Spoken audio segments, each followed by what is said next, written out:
Hello, everyone, and welcome to this episode of Pod Save Chocolate. My name is Clay Gordon. I'm your host, and today is the monthly news and Ask Me Anything episode of Pod Save Chocolate. I'm going to be covering a whole bunch of new topics. News is the topics that I thought were interesting, and you can go into the chat, whether it's the live chat on YouTube or the chat on LinkedIn or Facebook, and you can ask me anything as long as it's about chocolate or cocoa, and I will do my best to answer that question for you. But before we jump into today's episode, a little bit of housekeeping. This is the homepage of thechocolatelife.com. Right now, you can go there and you can, get a glimpse as to everything that I've been writing about recently. And if you are a member of the Chocolate Life, you can comment, because this episode of Pod Save Chocolate, like every episode of Pod Save Chocolate, is sponsored by the members. You can click on the join button in the upper right-hand corner, and you can become a member of the Chocolate Life. Since 2008, there's always been a free membership tier. But if you do have the resources to be able to support the work I'm doing, then for as little as $5 a month, you can, or $42 monthly, you can, or $42 yearly, you can support the work that I've been doing here on the Chocolate Life. And so that's what I want to. Hold on a second, everybody. This is a family member who is contacting me. And so anyway, with that out of the way, I didn't want that ringing to be going on in the background. Let's get into today's episode, right? And how you do that is you go to the homepage of the Chocolate Life, and this post here, this is, I call this the top rail. This card here is the, click on it and you get to the post for today's episode. For every episode of Pod Save Chocolate, I create a post, and you can find resources from the episode in this post. It's basically a run of show. These episodes are not scripted. And so I get to change them. I can react to live comments if you have a comment, or just let me know where in the world you're connecting from, or a question, because this is an Ask Me Anything episode. I will just jump in and play with the run of show. And I'm going to do that today. I am going to change the run of show, because what I want to do is I want to start off with a more news section. And then I'm going to get to the section on the continuing saga of the cost of cocoa. I'm going to spend most of my time in that segment today. But the first thing, just is like, what kind of news are we looking at? So one of the places that I like to do, I like to go, wow, all right, so I have to go figure out what it is that I'm doing today. Well, I'm just going to do this then. Oh, you know what? That's interesting. Well, for some reason, I'm getting a different user interface than I'm expecting. So that's weird. But anyway, so what I've done is I've clicked on Google News and just searched for chocolate. And here are some of the top stories associated with chocolate. So I haven't looked at this story about Reese's. Didn't change its chocolate because of corporate greed. It was climate change. I want to look that up. You can too. I'm not going to report on it now because I haven't read it. I'm looking at this new, it's been updated. A natural compound found in chocolate and coffee is linked to slower aging. This is something, I believe this might be theobromine, and it's a topic I covered last month. Dollar Tree chocolate shoppers say they are better than name brand. I'm gotta take issue with that. Chocolate sold in Canada are recalled, and we got a lot of recalls that we're going to be talking about today. In this, can snacks help you sleep? And then this one here, what is the best new Trader Joe's product of 2026? This is from allrecipes.com, and it is a blonde chocolate. For people who may not think that a blonde chocolate is really chocolate, I mean, what it is this is a white chocolate where they probably have caramelized milk and caramelized sugar. And this has got cookie crumbs in it. It's likely to be relatively sweet. I don't know if they're actually using Valrona's Dulce here, which is a blonde chocolate. I don't know that Valrona has trademarked Valrhona, or Dulce is a name, but it's interesting to know that this is what people are thinking of. I'm a judge at the Craft Chocolate Challenge, and we're going to be dedicating this coming Tuesday's episode to the 2026 season 5 Craft Chocolate Challenge, and we'll talk about some of the products that are going to be tasteable there. I'm a huge fan. I am a huge fan of chocolates with inclusions and flavored chocolates with inclusions. And so this is a bar that I would be interested in tasting to see what it is, because I think that a lot of innovation is how do you take a white chocolate and use it as a flavor delivery vehicle. So if you're not all that not all that familiar with it, I would go and take a look at it. The next story that I think is really, oh, hey, you know what? There is a comment. Let me get to the comment. I want to do a quick shout out to Mike King from Encore Coffee in rainy Kansas City. Hey, Mike, if it's raining, it's a good day to be indoors and roast coffee and make chocolate, I suppose. So, yeah, I think that's not, yeah. I mean, I'm here in Arizona and we don't have any precipitation of any kind for the next, I think, 2 weeks or something like that. So, just to know. But I'm really, really, really interested always in um, science news and new ways of upcycling cocoa products. And so this one was really interesting to me when I saw it, which is that scientists have created chocolate honey packed with surprising health perks. Right. First of all, unfortunately, it's not chocolate honey.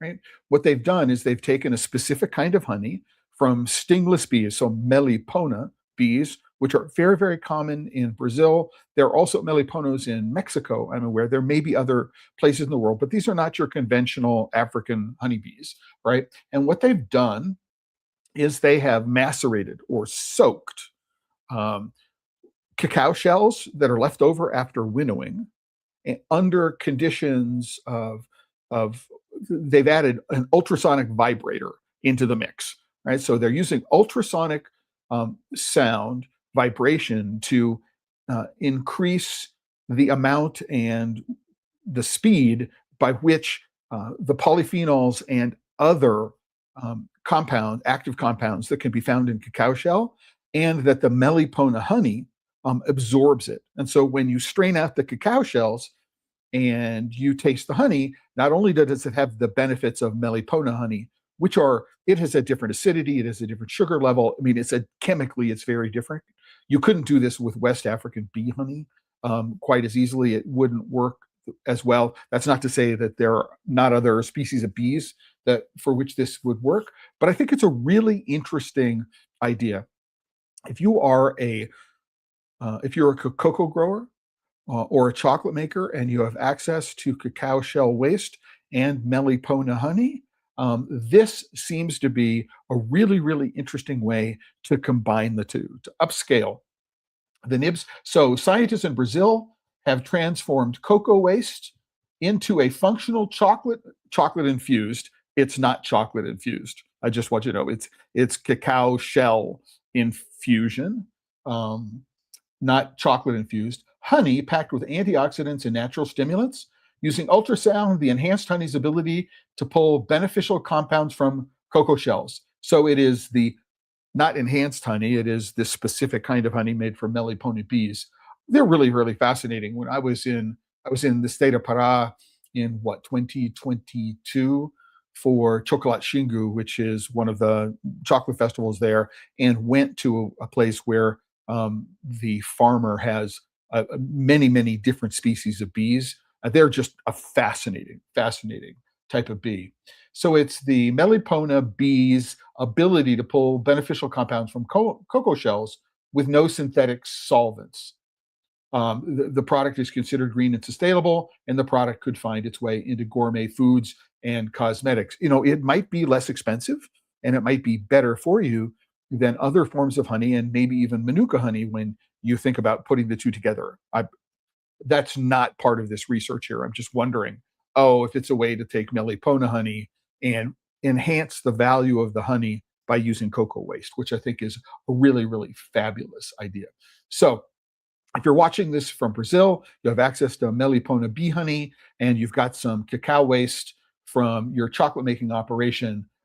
Something to consider. Right. And the next two stories are both recall stories, and I think they're both really really telling of the times and kind of funny. So I'm going to go out of order here. The first one is a company called Lockout Supplements, and what this is, they found in WPIX, actually New York City. What they found is that there is a company um, called Lockout Supplements, and what they do is they have a brand called Boner Bears.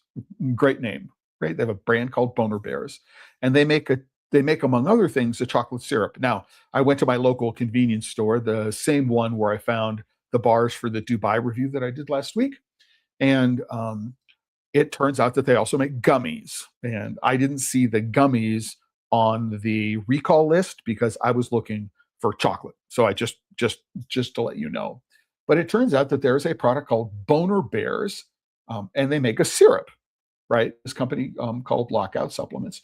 And one of the reasons why it is an ED medicine is that it actually contains, I believe, Viagra. It contains sildenafil, which is the by the brand name of Viagra. Now, obviously, um, this is illegal, right? Number one, it's an undeclared ingredient, and number two, it's I believe that sildenafil is legally only available via prescription here in the United States, and so you shouldn't be able to buy it. And if you walked into your local C store and you saw this syrup and you were under the age of 18 or 21 or whatever, there are whole lots of issues, right? And so this is, just like, who's thinking they can get away with with um, um, with adding Viagra to a product and getting away with it. But this interesting, I do want to mention one thing is there are two links here. So you got Lookout Supplements, and then you have a link to an FDA website. And this FDA website actually tells you the details of what has been done, right? So you can get that going. But what I do want to point out is that there is a page on the FDA website. It's still being updated on a regular basis. And here's where you can find all the food products that have been recalled and the reasons why. So Miss Vicky's spicy dill pickle potato chips, there's been a recall for an undeclared milk allergen. And here's something else. I didn't know that Miss Vicky's was owned by Frito-Lay. But what you can do is you can go up here and look for the product type food and beverage, and you can search for chocolate, and you can see all the recalls for chocolate related products. And this is how, I found the news story, and then I went to the FDA website to find out more information about it. So just a quick note about how you can use resources to find things out. Now, as if one recall for undeclared ED medication to be found in chocolate, there's another one. So there's a company in my old hometown of New York City, in Brooklyn, called Rhino Choco, or this is the product name. So the company is called USA Less, not useless, but USA Less, and they've added Cialis or Tadalafil into a product called Rhino Choco VIP 10X. And so what I think is just really, really wild about this is that within a very short period of time, there have been two products which generally sell in convenience stores or in New York City and bodegas, usually behind the counter. But there have been two products which contain chocolate, which have been pulled for the market because they contain illegal prescription medications to deal with erectile dysfunction. I just think it's pretty funny. Um, and if you wanted to, there's a link to the FDA page where you can go take a look at this. So the next I want to talk about is that when we think about just general recalls, we often think about really, really big companies because their products are in really, really wide distribution. and there are challenges associated with undeclared allergen or other things that might be in it. So this is a recall from Mondelez, so the largest snack company in the world. So what they've done is they've announced a voluntary recall of two different SKUs of Chips Ahoy Baked Bite Brookies. And this is an expansion of a previous um, recall from the end of the year, December 24th. And if you look at the FDA page, what you'll do is you'll find out that there and here are the SKUs. So if you're a big fan of Mondelez baked bite brookies, you can go look to see if the pouch you have or the package you have is a part of the recall, and then you can approach Mondelez. There's an 800 number. It's down here on the page that you can call. Right, if you want information about the recall. I don't know that you can go to the place where you purchase this and return it, but you can call the 800 number and figure it out. But it turns out that what happens here is that the recall is being conducted because of an incorrect mixing process that resulted in the formation of small cornstarch clumps in the product. And it turns out if you're a child or an elderly person and you have trouble chewing and swallowing, perhaps a condition where you have reduced saliva in the mouth or something like that, it turns out that these cornstarch clumps are large enough to constitute a choking hazard. Even though that they are small starch clumps, the clump could constitute a choking hazard, right? Especially in special risk groups, including young children and the elderly. So we think about, recalls like this and the recall list, and we tend to think about big companies when we think about chocolate and chocolate snacks, or what we think about is products which have undeclared ingredients, and they can happen to a company of any size.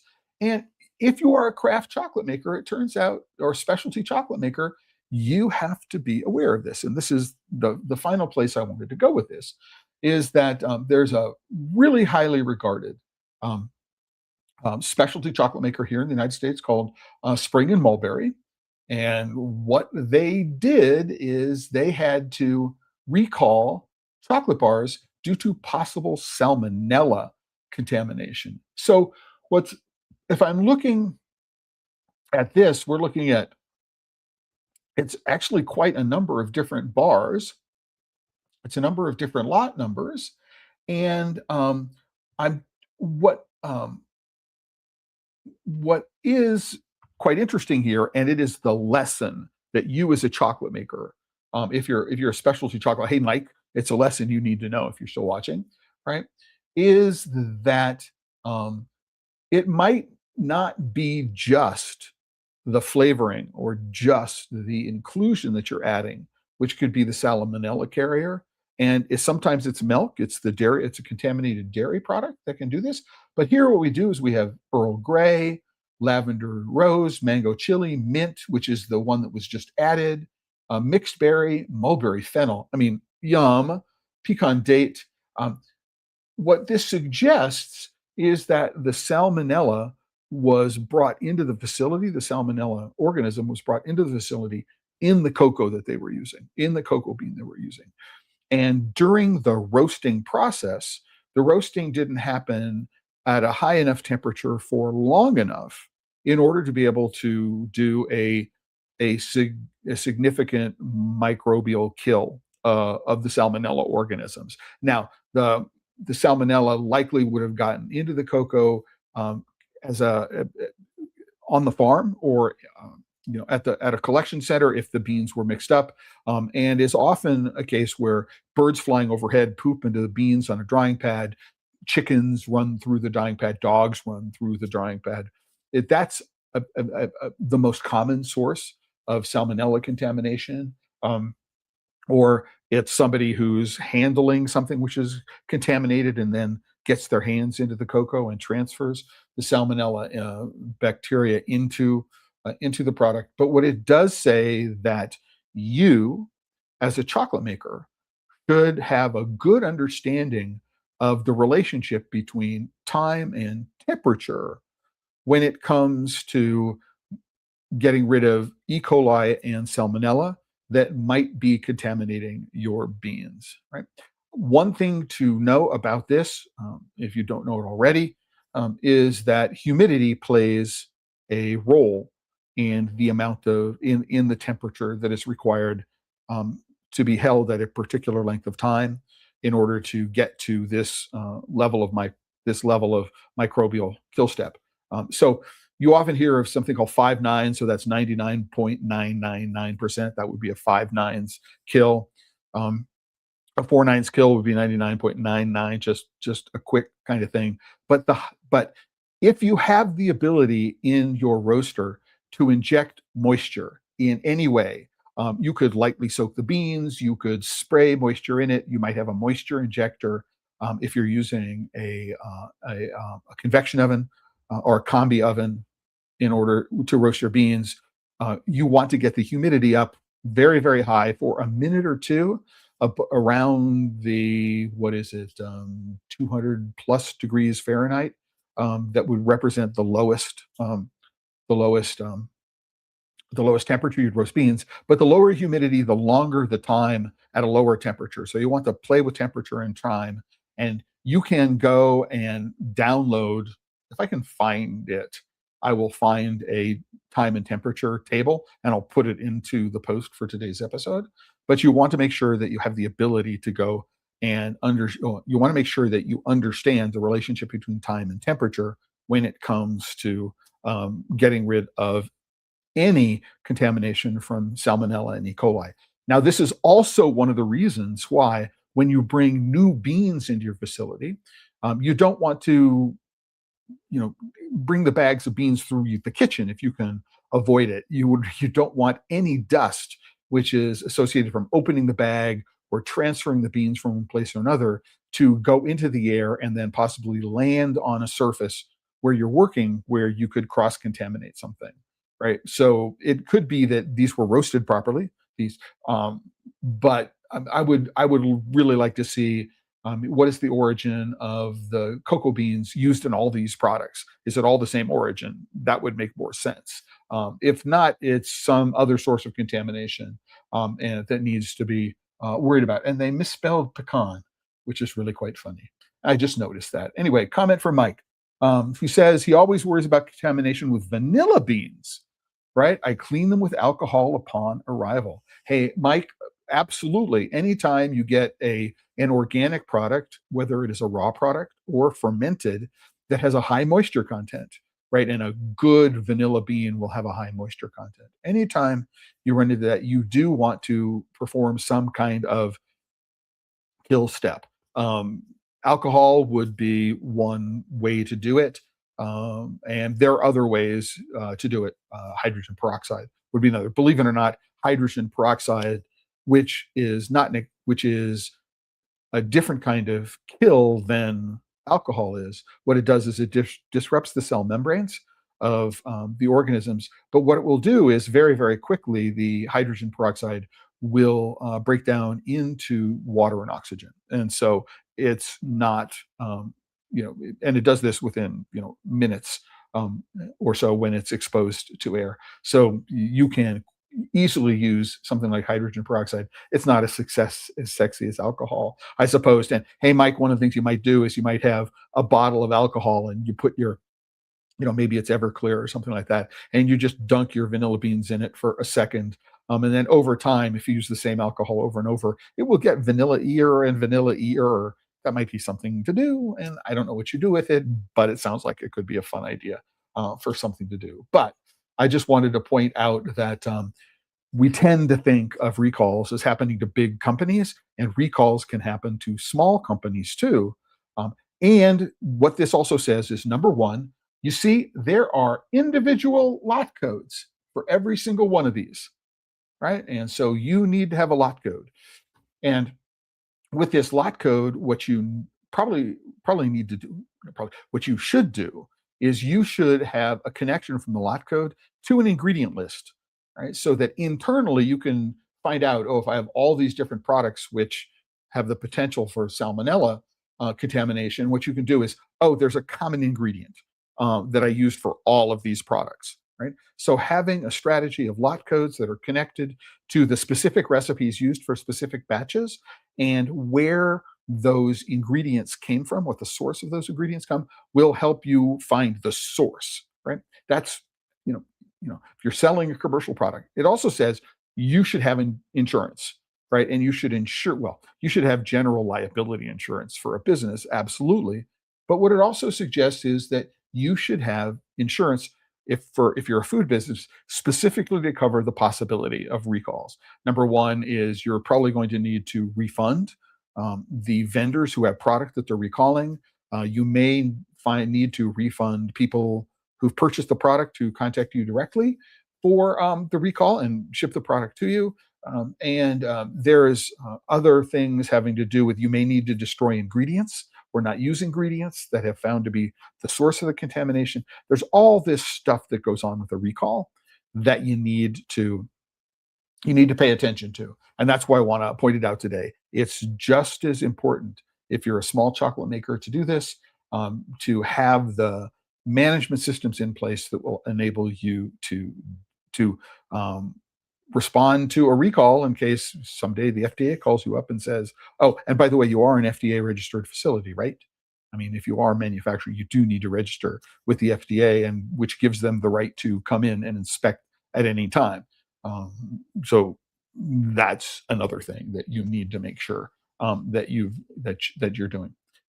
But in any event, all right. So that's the news that I wanted to talk about today, and the links are all here in the post on the Chocolate Life.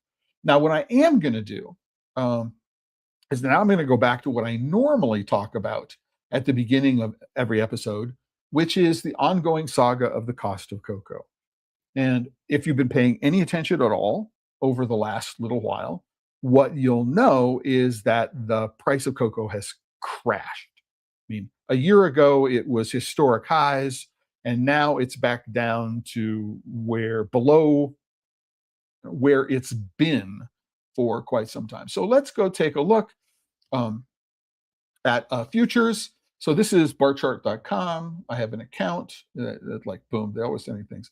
But here's what's going on, right? So the futures price, the cash price on the New York market today is $3,055 per metric ton. And what was it? A little over a year ago, it was, well, recently, we'll look at a chart, but it's down from 10,000 and as high as 12,000. It's now back to $3,000 a metric ton. And if we look at this through December 27, we're looking at floating it up slightly. Well, slightly. It's floating it up by what, 10, 15% almost to $3,500 a metric ton. So, at the risk of repeating myself, and I am repeating myself, what you need to know as a chocolate maker is you need to be on top of the price of cocoa. You need to understand where it's going. And so what I do is I recommend you bookmark a link to some sort of place where you can get the price of cocoa. So this is one that I use. It's more trader focused. If you're a commodities trader focused. So what you can do is you can find out what's happening to the price of cocoa. One of the things you'll notice is that the price you're paying for cocoa beans from big traders, the price you're paying for cocoa butter, cocoa powder derivatives is not going down, right, as fast as the price of cocoa has on the markets. And that's the reason. And the reason for that is that the processors are all working through stocks of inventory that they paid very, very high prices for. So do not expect the price of cocoa. No, the price of cocoa, the price of chocolate, the price of butter, powder, and other derivatives to come down anytime soon. They're going to stay high. This is just the price of if you can trade in lots of, what is it, 10 metric tons, 20 metric tons, whatever the number is. To some extent, it depends on the exchange you're trading on. That this is what the price is. So make it part of your routine. Monday morning when you're just checking in, Friday afternoon as things are winding down, just make yourself a note. Put a little task, repeating task reminder in your calendar to go take a look at the price of cocoa generally. And you can take this information to whoever you're buying. If you're buying from a specialty cocoa broker, these prices, the prices that they're charging are somehow based on these prices. And so there will be some correlation between what the market is doing for bulk cocoa and what the prices are doing for specialty cocoa. Now, if you go over here all the way to the right under the links, what you can do is you can look at price history, right? And what this will do is it will give you the daily change for the price. And so you can go, when was the price, 3 months ago was $5,500 a metric ton, over $6,000 a metric ton at prices. And it's been hovering around this low 4,000s to 6,000, and then boom, it's gotten as low as under $3,000 a metric ton. It was on Tuesday. Wednesday, Thursday, Friday. Tuesday, it was under $3,000 a metric ton, which is really, really quite remarkable. So it's good to know about the volatility and good to know what all this means for what it is that you're going to be paying for cocoa. Now, there's another website. This is a company called Trading Economics, and here's what they're doing. And one of the things that you might want to read, I'm going to hide myself a little bit, make myself a little bit smaller here, so that what you can do is you can take a look at the summary. So what they say is the cocoa prices traded around 3,000 a ton, close to the lowest since May of 2023. So it's been almost 3 years since we've had these prices, as the markets continue to be supported by expectations of abundant supply and subdued demand. And I'm going to say that it's more reduced demand. Companies have reformulated their products.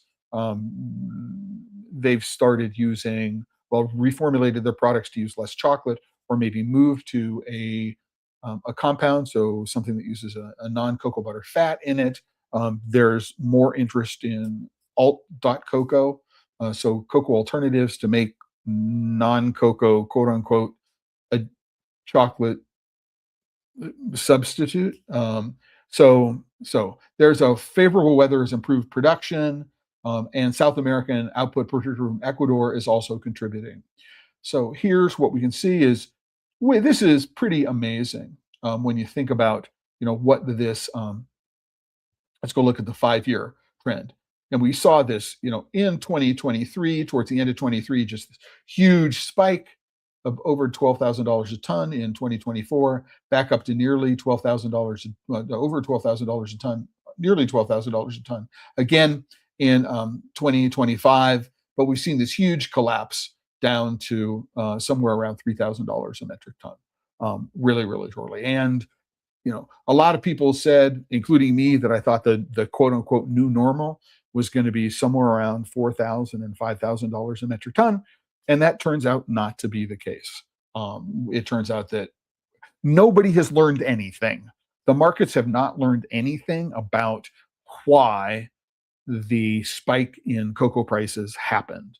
The spike in cocoa prices happened, right, for the most part, because number one, there was a number of years of shortfall in terms of forecast growth. So we were a couple 100,000 metric tons under what the industry thought was going to be, how much was going to be produced. But we had this completely predictable as an event, not the timing, right? Which was a confluence of bad weather and other things, which went on to suppress the amount of cocoa that was being produced. And after a number of years of short supply, the price of cocoa just spiked, and it was fueled by speculation, the uncertainty around the EUDR around this time frame, and the continued uncertainty of the EUDR through this period did not help in terms of keeping cocoa prices high.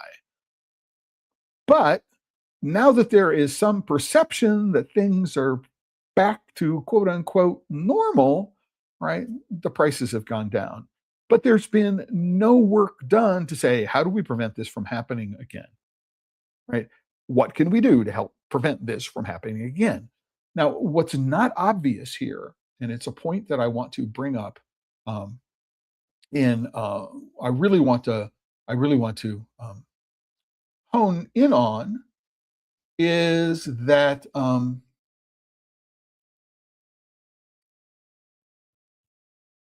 um, is shown here in reality check number one. And so let's zoom up on reality check number one, right?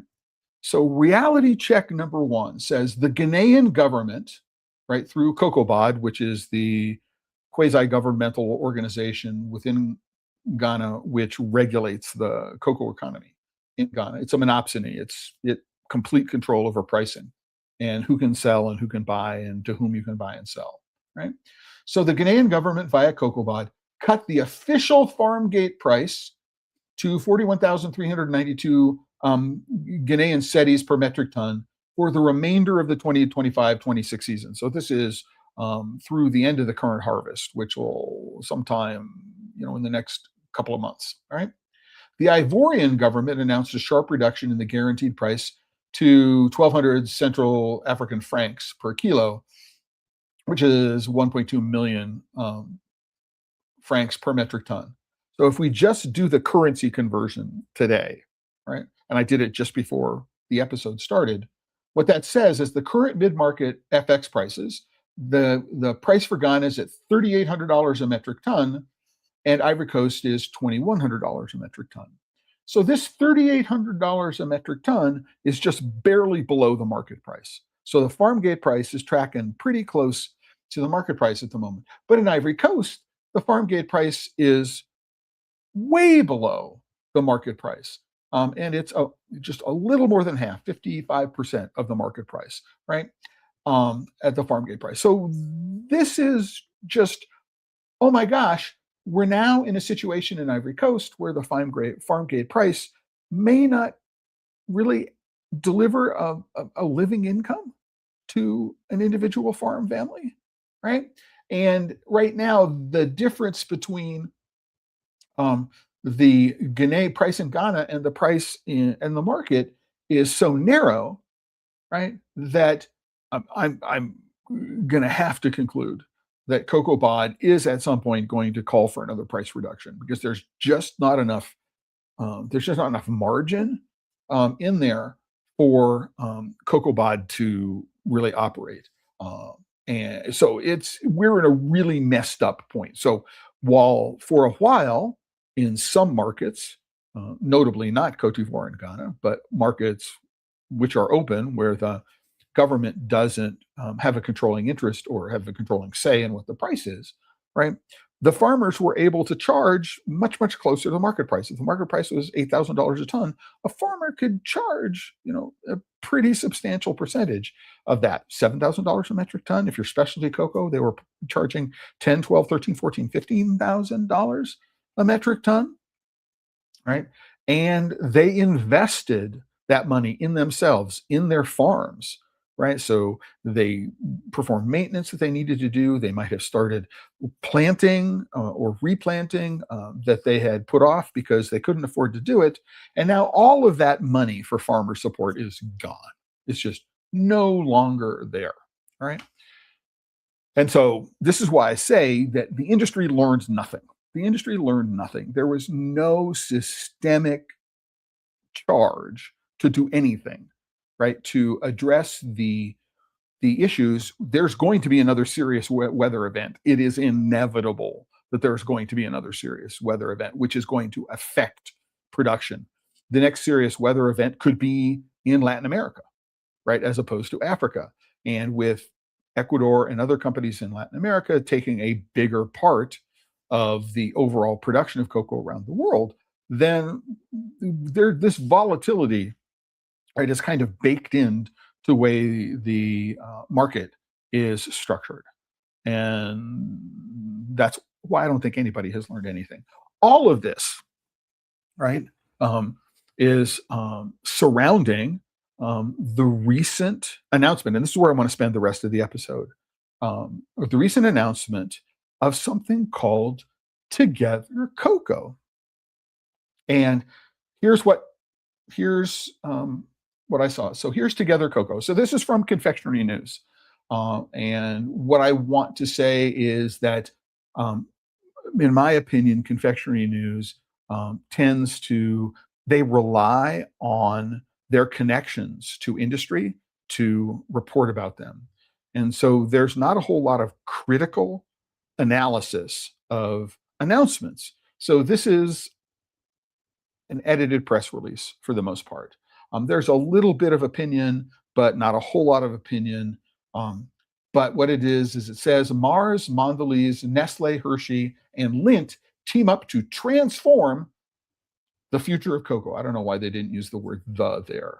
It's important to know that Mars is currently in a lawsuit. I talked about this um, last week when Terry Collingsworth was my guest.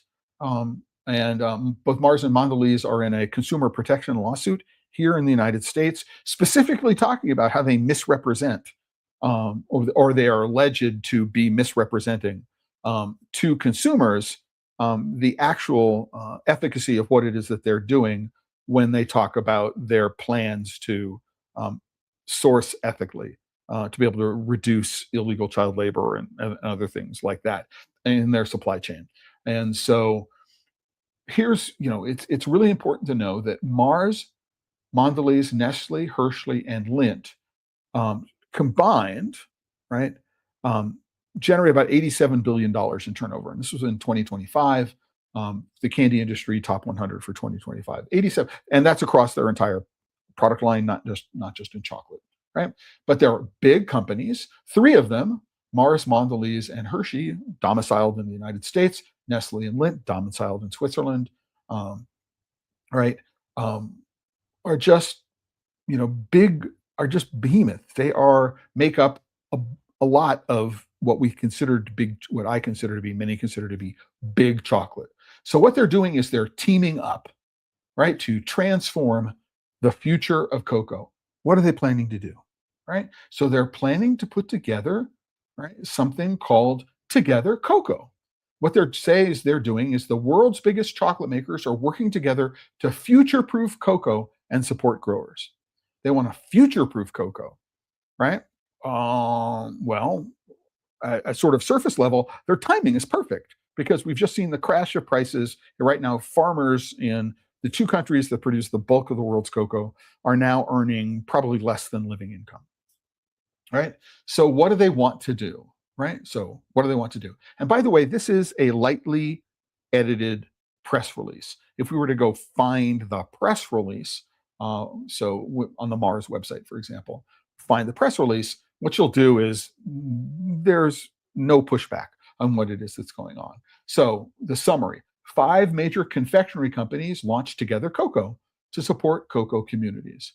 The initiative focuses on closing living income gaps in West Africa first. I mean, they want to focus on West Africa. They may go to other places in the world.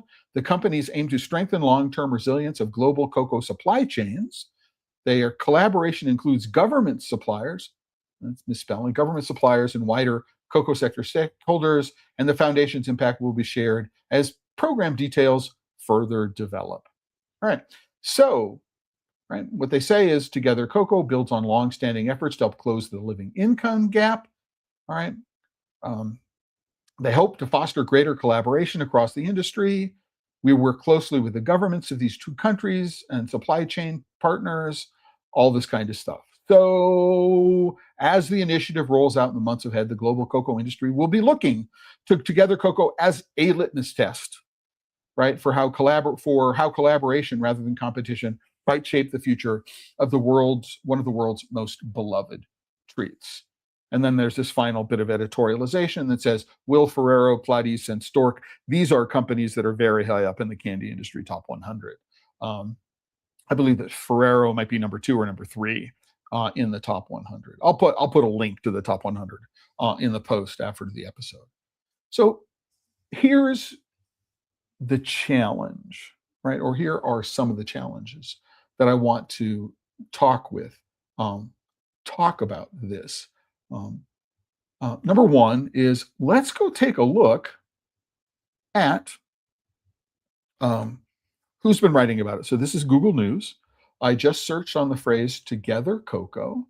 And even though this announcement came out at the end of February, it's been 10 days or so, maybe 2 weeks since the announcement, there hasn't been a whole lot of recording on it. This one last here: we are tired of waiting. Cocoa farmers protest payment delays it turns out that the governments of Cote d'Ivoire and Ghana don't have the resources to pay the farmers to buy their cocoa, and so that's what this story is about. But we find on February 26th that in confectionery production, right, they're going to forge the Together Cocoa Foundation, uh, Food Digital, Nestle, Mars, and more partnering to create more sustainable cocoa. New Food Magazine, right?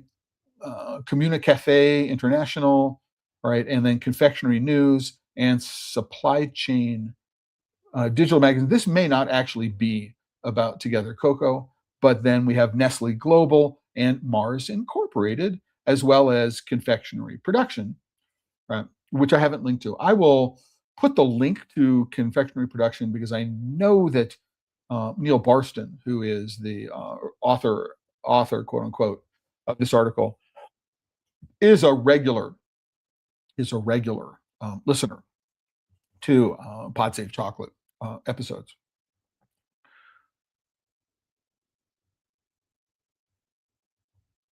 But right, what's important to understand is that all we have is a press release. When we come to thinking about Together Cocoa, what we have is a press release about a foundation that is being set up in Switzerland. We know, we have been told, we can read the press release, that there are certain objectives that this foundation will have, right? And it has to do around addressing living income, right? Gaps, for the most part, right? It The challenge is that most of these five companies, if not all of these five companies, are members of the World Cocoa Foundation. And the World Cocoa Foundation was set up in part after the Harkin-Engel Protocol. And it's important to understand that what Together Cocoa is doing is not is different from what it was that the Harkin-Engel Protocol addressed. So, I mean, the Together Cocoa was about living income, and Harkin-Engel was about illegal labor. But the industry has been working to address these issues since Harkin-Engel came out. It's more than 20 years ago. And if you want to know more about it, you can go to the episode of Pod Save Chocolate that I did with Terry Collingsworth last week. That's here, the continuing cases against Big Chocolate, because we give a history of where this is coming from, in addition to an overview of what the current lawsuit is, in which Mars and Mondelez are both parties.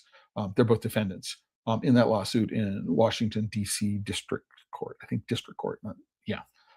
So it's really important to understand, right, that also each of these five companies have their own initiatives, right? So whether they call it Cocoa Plan or whatever it is, that's Nestle's product. Whatever it is, each of the companies have these plans. They're part of the World Cocoa Foundation, and so they're in support of projects like the International Cocoa Initiative, the ICI, which and the CLMRS, the Child Labor Monitoring and Remediation System.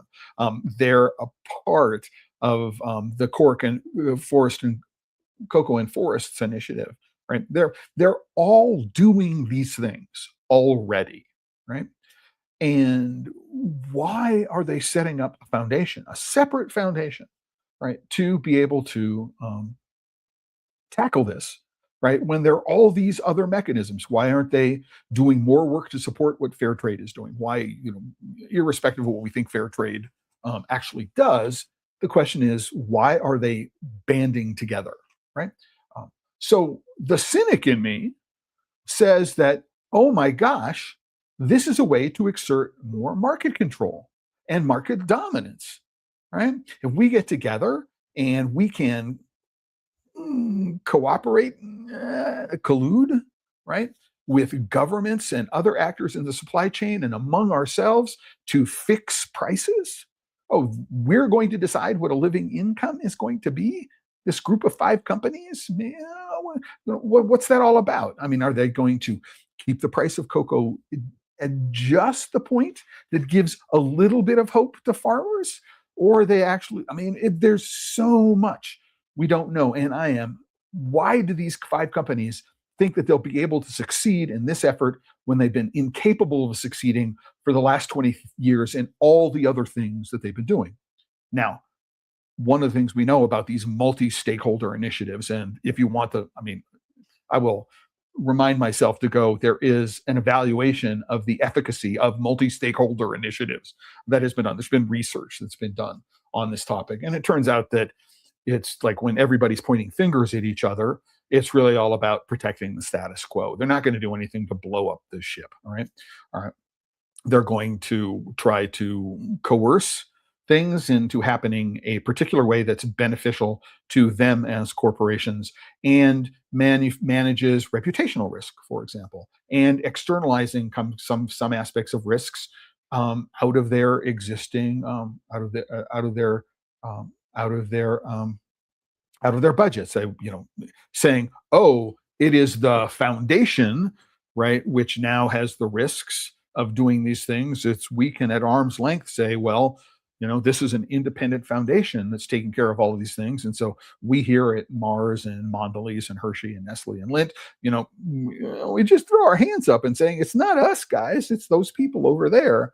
And that's been successful here in the United States, right, in terms of Big Chocolate defending themselves against lawsuits for their responsibility and accountability with respect to not eliminating the worst forms of child labor in their supply chains. So I am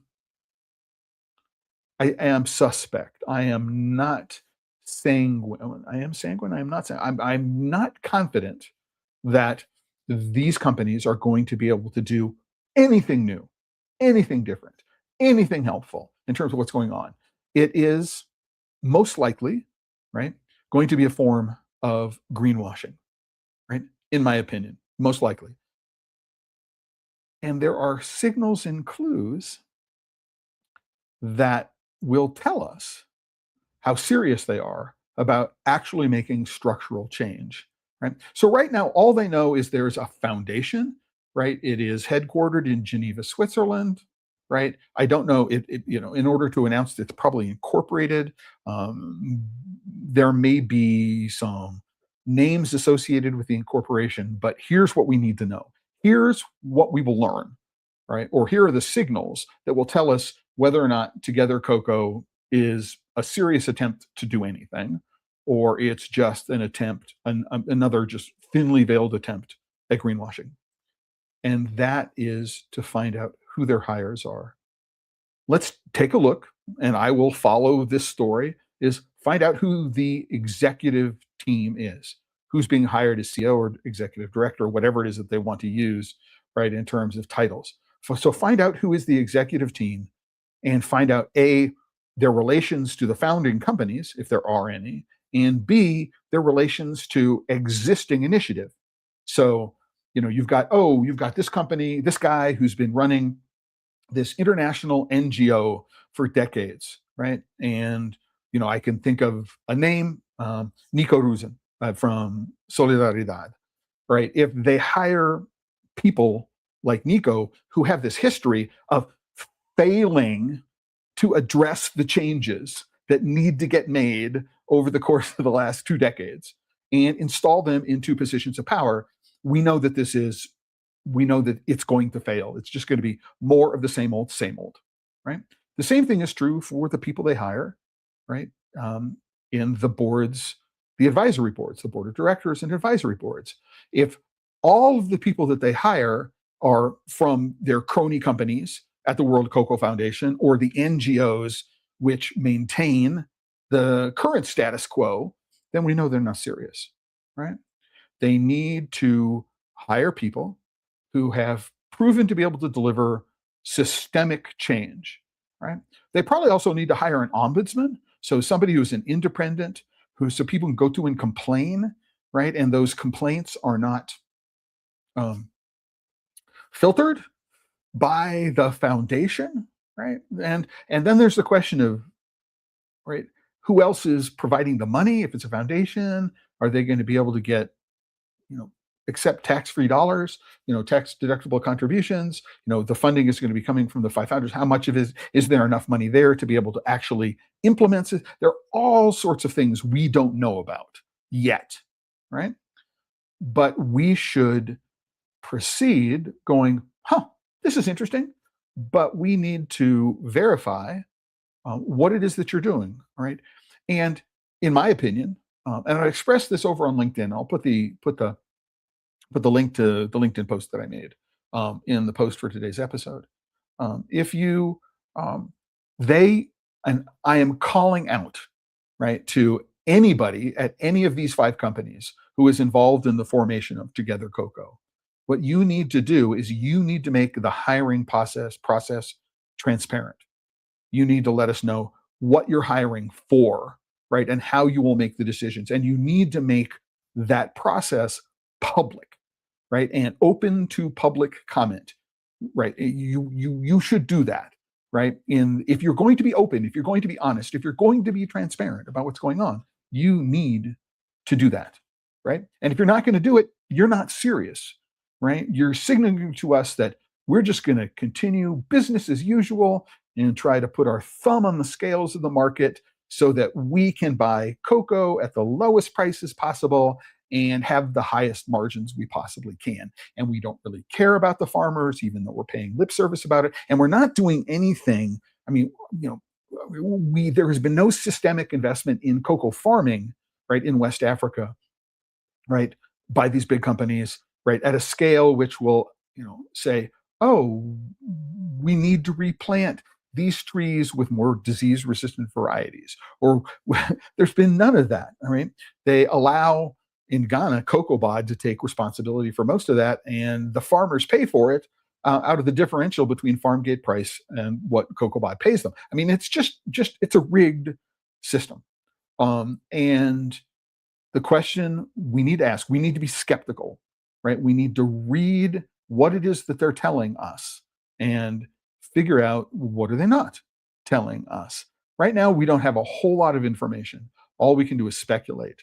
But what I want to let everybody know who is interested in this and who takes a look at fair trade and who looks at Tony's open chain and who takes a look at the cocoa and forest initiatives in the International Cocoa Initiative and the child labor monitoring and remediations, all these kinds of things which have been in place in one form or another since Harkin Engel, right? It's part of the industry voluntary. And this is the hard part. It's voluntary, right? There are no consequences. Hey guys, hey Mars, hey Mondelez, hey Hershey, hey Nestle, hey Lindt, right?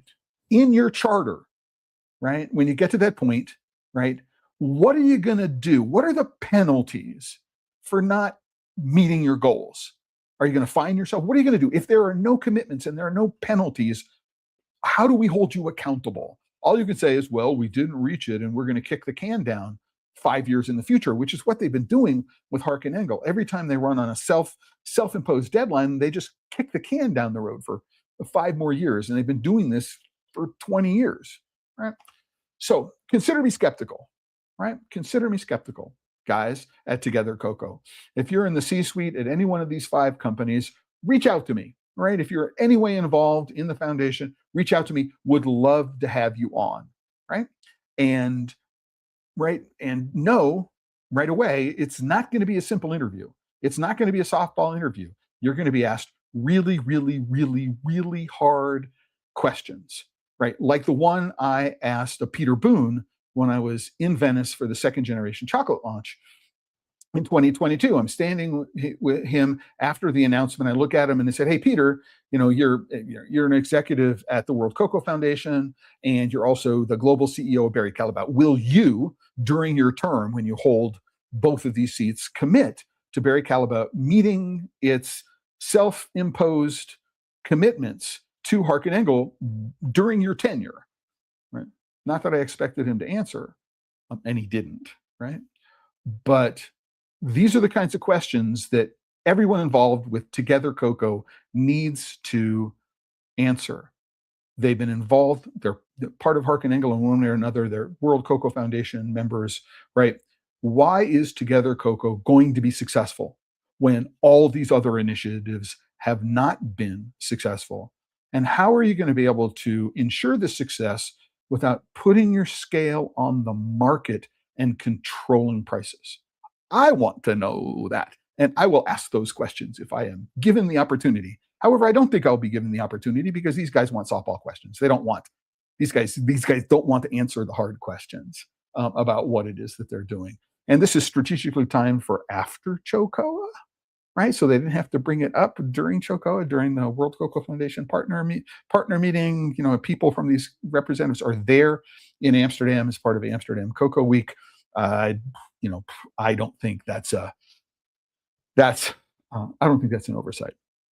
Right? But having got to all of that, we're at the end of this episode of Pod Save Chocolate. Let me do this. This is the post for today's episode. I've mentioned that I'm going to be adding some things into LinkedIn post linked to. So I'm going to the LinkedIn post. I'm going to link to the multi-stakeholder initiative research that I found, and also see if I can find a time and temperature chart for salmonella. Those are the two things I'm going to put together today's post. But also, this episode of Pod Save Chocolate, like every episode of Pod Save Chocolate, is sponsored by the members. If you are not currently a member, what you can do is you can go and you can click on the join button. It's in the top nav of the homepage of thechocolatelife.com. There is always a free membership. There always has been a free membership since I founded the Chocolate Life in January of 2008. But if you do have the resources to support the work that I do here, then there are monthly memberships starting at $5 a month. There are yearly memberships starting at $42 a year. And at the higher levels of membership, Team TCL Leader, Champion, and Guru, they come with coaching and consulting hours. Right? And we can get on a call. We can do this via email. And if you have questions about your business, about any way, new product development, any kind of things, any of the things that we've talked about in any of the episodes of Pod Save Chocolate before at the Chocolate Life Live, we can have a conversation about them. And that's it for this episode. What I want to tell you, everybody, again, is this coming Tuesday, the 10th of March, I am going to be having a preview of the 2026 Craft Chocolate Challenge Season 5. I'm expecting the bars that I'm going to be judging, they're over 60 this year. Tomorrow. I'm expecting them to arrive tomorrow.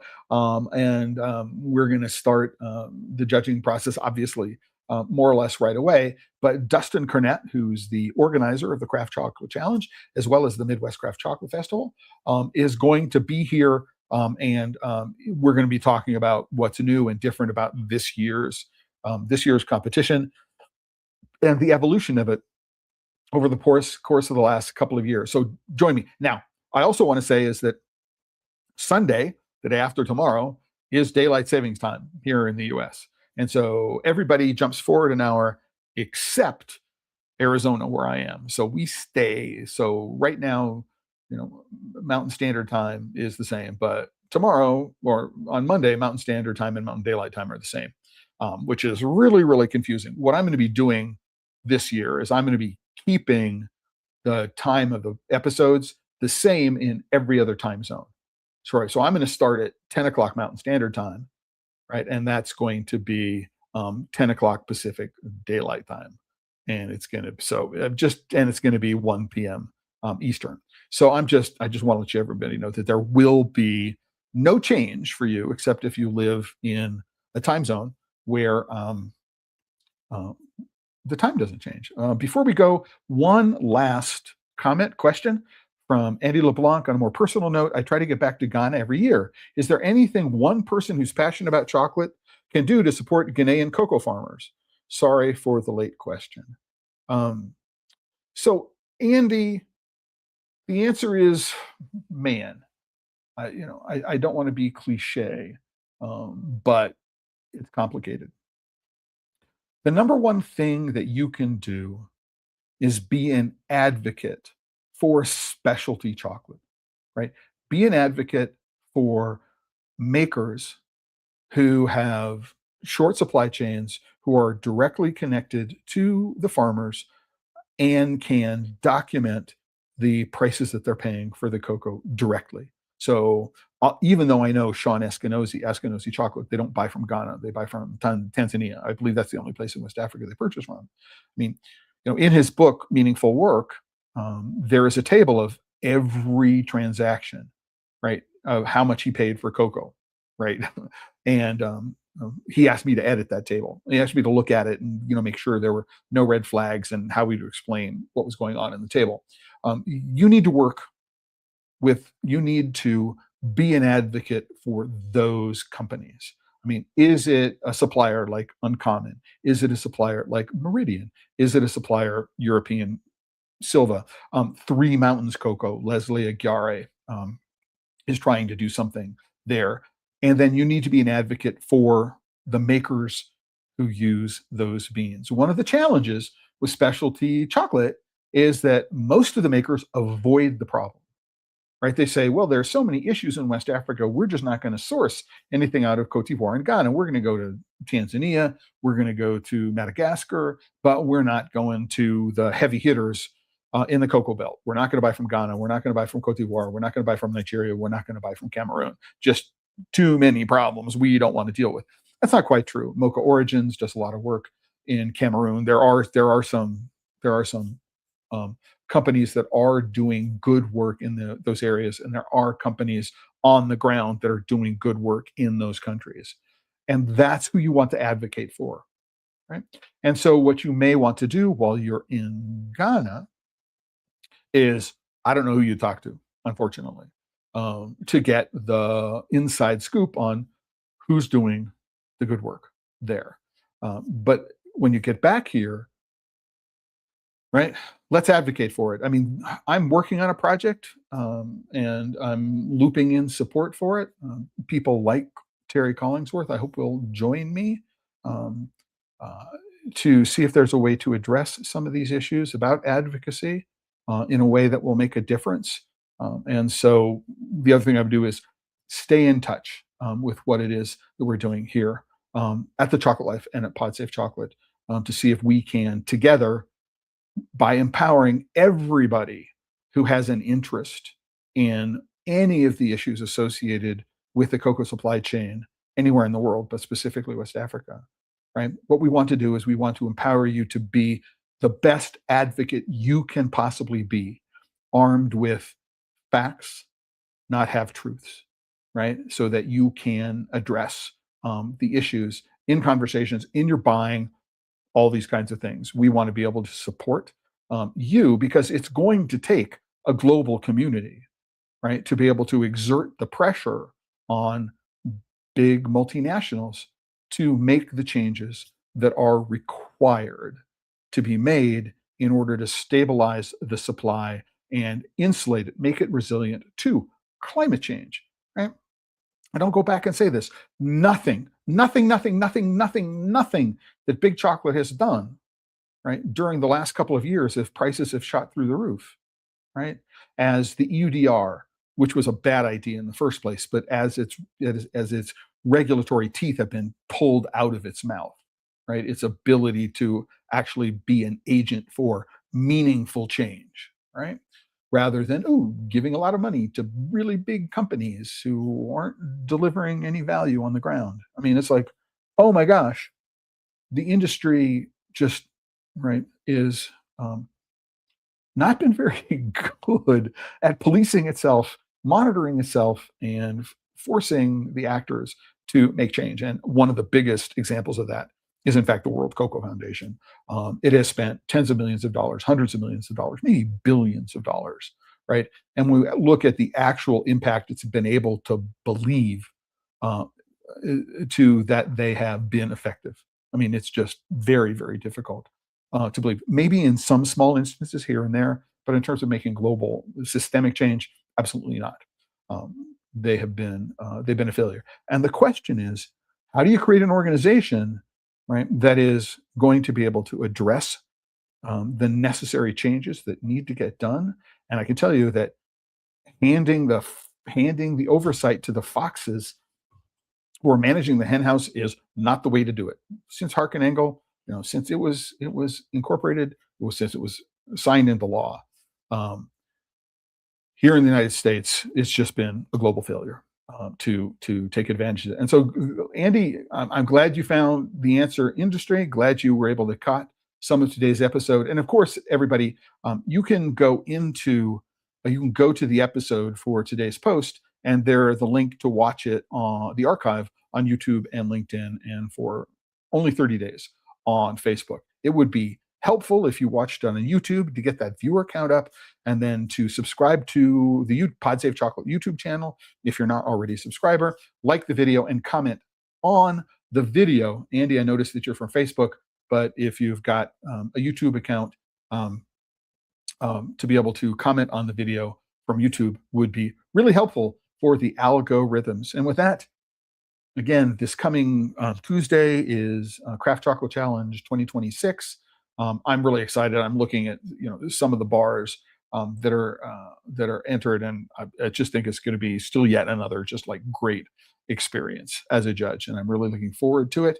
And then a week from today, Friday the 13th, not entirely sure what I'm going to do yet, but I will let you know, and I will let you know that if you're working with chocolate and you're not having fun, you might just be doing it wrong. Until the next time, everybody, ciao.